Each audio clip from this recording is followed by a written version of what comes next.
Yeah, I'm not gonna lie, this is definitely the most sus episode of Reincarnated as a Seventh Prince today. I mean, on one hand, it's really nice that every sibling is apparently a good person. Though, I guess Lloyd and sister would fit right at home in Alabama with how much Sweet Home Alabama that was. To be fair and to play devil's advocate, there's plenty of cultures where kissing on the lips with family isn't really considered like weird. That's just normal. I mean, just when they first meet you, it's a greeting, it's whatever. So even if you want to argue like that's whatever, I mean, some of the imagery speaks for itself, but it doesn't ruin the show for me. The biggest thing about this show is just how entertaining it's been with the visualization of magic. And I think there's a reason when you look at stuff like Fullmetal Alchemist why alchemy is considered such a cool system in the world of anime and manga, because the way they explored it, you know, it's not just a take, you gotta give if you're gonna take. And I think there's a reason why people look at a system like that and say, oh, that's really interesting because it makes sense. Sure, it doesn't exist in our own world, but it makes sense for their world. Constantly with Lloyd and his exploration, the idea of linking your mana through mind rather than just trying to channel it into a beast, you actually have to link to their mind. Lloyd is a natural prodigy, he masters everything, and the idea of like having, you know, such a fan servicey bait show that's so well produced, that's so entertaining, it's actually surprisingly wholesome, though, boy golly, is something sus about it. Like, the maid's a groomer. If you reverse the roles and make Lloyd a girl and this maid a guy, I'm pretty sure this anime wouldn't exist anymore. At the end of the day, she wants a little boy. There's no other way to put it, and the only reason we accept it is because she's hot. It's true. It is sus. And yes, to be fair, this probably had the most angled shots of Lloyd's thighs, and I could have done without. But I don't know, man. I watched Gushing Over Magical Girls. This shit's still tame in comparison.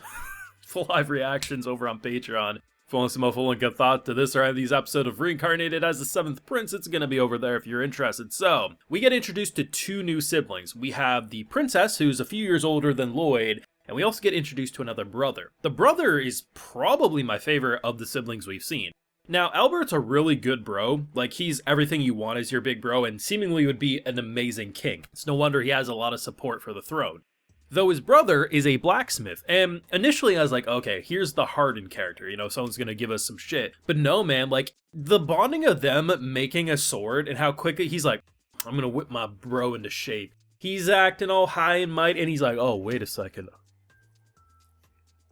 My boy's actually talented. And he's basically pulling a Pegasus from Yu-Gi-Oh!, calling him Yugi Boy, but in this case it's Lloydy Boy. Though by the end of the episode, he drops the Lloydy and just says he's Lloyd because he respects him as an equal at that point. No longer his little bro, it's like someone who's on the same level as him. It was just so fun because we know how talented he is when it came to the inscribing of the swords. Add in a blacksmith, we create a volcanic eruption sword. It's ridiculously powerful. And then, as Lloyd says, he scales it down. And now the general soldiers, they kind of like cast fireballs with a sword. It's really interesting because in this episode, Albert starts talking about how like it's foreshadowing that there's a big war coming. And more or less, he doesn't really want to get his brother involved in stuff because it's, you know, it's issues for other people. But the idea that, you know, it's very clear, all of the experimenting that Lloyd's doing just for fun, the inscribing of the swords, enchanting the blades, blacksmithing, linking up with beasts and stuff like with their mana. He's very much going to be the difference between the army completely annihilating anyone who tries to hurt them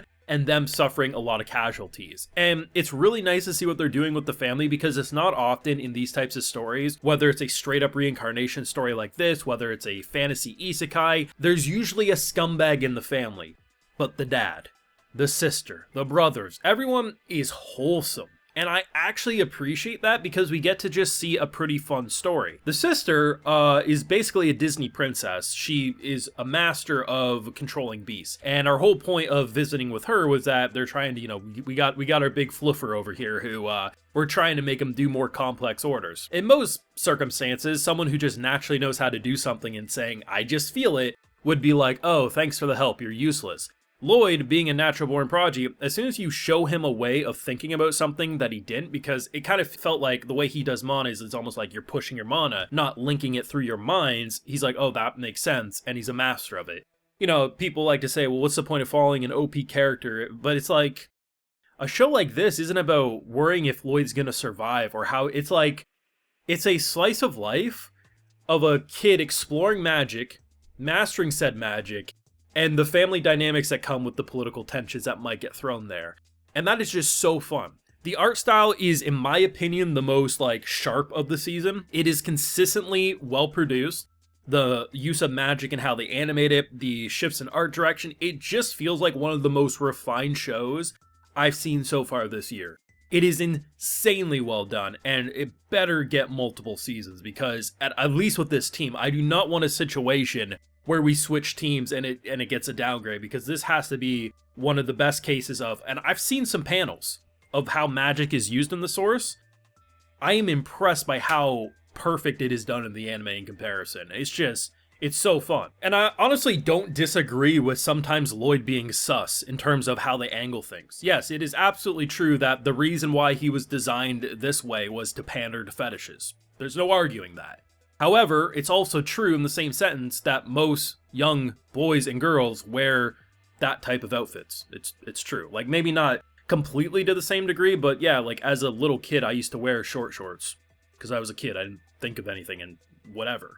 But at the end of the day, it is always interesting when a show like this does start to get criticized, when in the same sentence I'll see people with a profile picture of like gushing over magical girls with the same age characters. You know what I mean? So it's like, I think it's okay to say it's sus, but at the end of the day, it's such a small fraction of what makes this show what it is.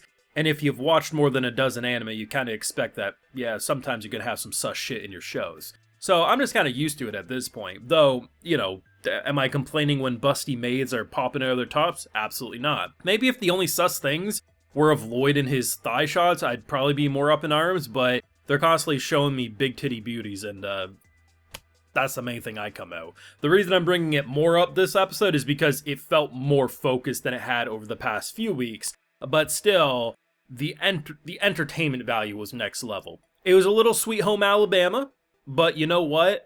That Sweet Home Alabama of an episode still remained to be pretty entertaining. Shoot me. Let me know what you thought down below, because now we have 3 siblings. Well, technically 4 if we include Lloyd. So we should be seeing probably 3 more before the season's done, I would suspect. But let me know what you thought. I think it's great. I think the Blacksmith brother is my favorite out of the siblings, but let me know what you're feeling down below. Leave a like if you enjoyed, subscribe if you're new around here, of course, ring that bell so you can know if I went up a little more. And like I mentioned, we have those full live reactions over on Patreon, and hey, while you're over there, I'll also give you a video shout out. Alright, so today we have Arizido, Steffi J, Jack Olson, Alexin Free, Selena Jacqueline, Uncle Clever Name, and we also have Erica Winter. So I appreciate the support, everyone. Please take care and have a good one.